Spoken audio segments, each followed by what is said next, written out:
Sa video ito ay makikita ang mahigit 1.5 hektarya na taniman ng palay ni Mr. Manuel Certeza.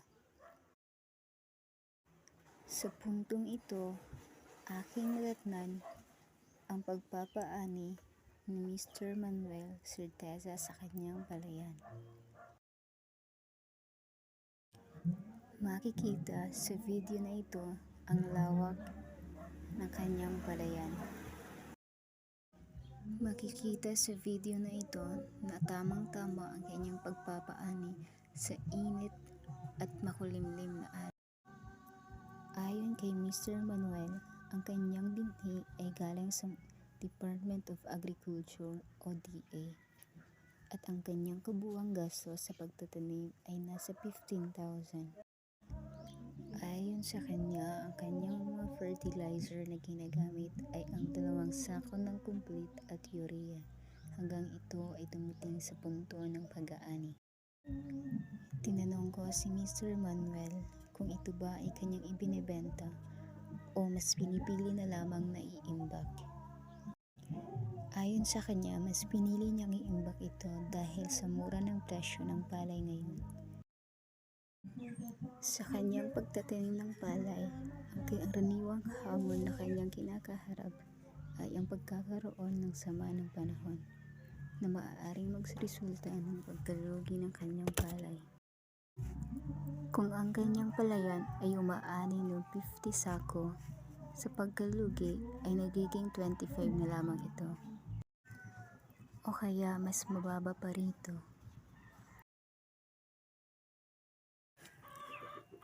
Naitanong ko kay Mr. Manuel Certeza na kung ano ang karaniwang gastos sa pagtatanim ng palay.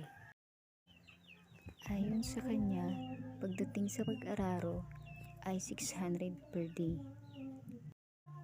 Sa binhi ay 40 kilos na bawat kilo ay 35 pesos. Sa pagtatanim ng palay, 8 tao ang kailangan ni Mr. Manuel at bawat tao ito ay 400 pesos.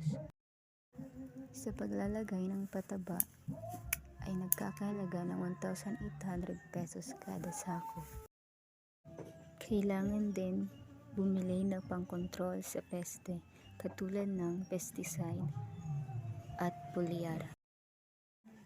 Ayon sa kanya, pagdating sa pag-aani, kumukuha siya ng 6 na persona. Hindi pa dito kabilang ang paghakot na nagkakahalaga ng 1,000. At pagkatapos ng pag-aani, kailangan itong palinisin at kailangan niya pang kumuha ulit ng tao para maglinis na nagkakahalaga ng 400 pesos kada araw. Ayon kay Mr. Manuel, upang magkaroon ng masaganang ani, kailangan lamang sundin ang tamang proseso ng pagtatanim. Pag-aalala ng diig ay nangangailangan ng pasensya at tiyaga. Ayon yan kay Mr. Reynaldo Bulanza ng Zone 4 Cabalinadan, Tacom.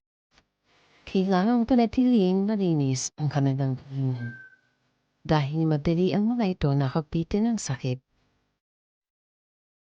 Kailangan din sila ng sapat na pagkain at tubig. Panatilihin malinis ang kanilang tinutuloyan o tinutulugan. Bigyan ng sapat na espasyo upang sila ay makagalaw. At sa huli, kailangan itong bantayan hanggang ito ay maging 2 o 3 buwan. Ang pagkain ng biik sa unang linggo ay ang gapis namin naman. Dahil naglalaman ito ng lahat ng sustansya na kailangan ng biik. Paataring simulan ang pagpapakain ng solidong pagkain sa edad na 3 hanggang 5 araw. Magsimula sa maliit na halaga ng starter feed. Ang starter feed ay hanggang sa 6 o 8 linggo lamang. Pagkatapos nito, ay sumunod na ang grower feed. Ito ay mas mababang protina kaysa starter feed. Ngunit, mas mataas ang enerhiya para sa patuloy na paglaki.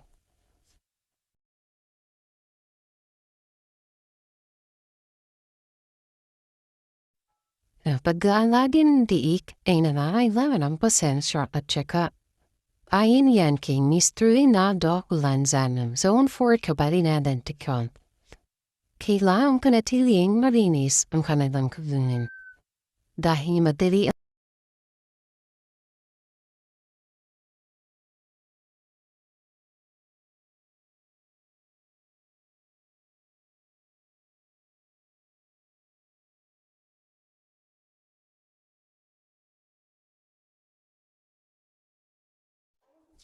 sa panahon ng pagbubuntis, binibigyan ng lactation feed ang inahin na may mataas na protina, enerhiya at mga bitamina at mineral na kailangan sa pagbubuntis.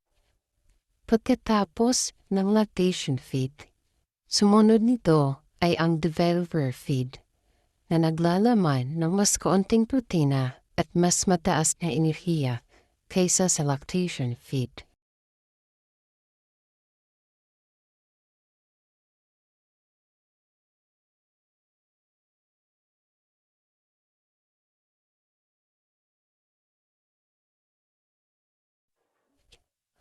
Panatilihin malinis at komportable ang kanilang kulungan.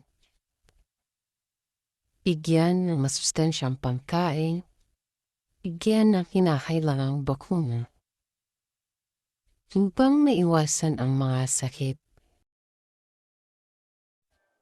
Kapag ito ay nanganak na, mahalaga na ito ay nalagaan, pati na ang kanyang mga biik. Upang matiyak ang kanilang kalusugan at kaligtasan.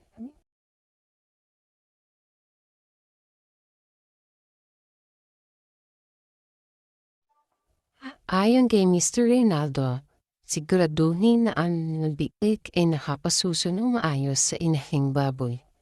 Bigyan ng pagkain na masustansya.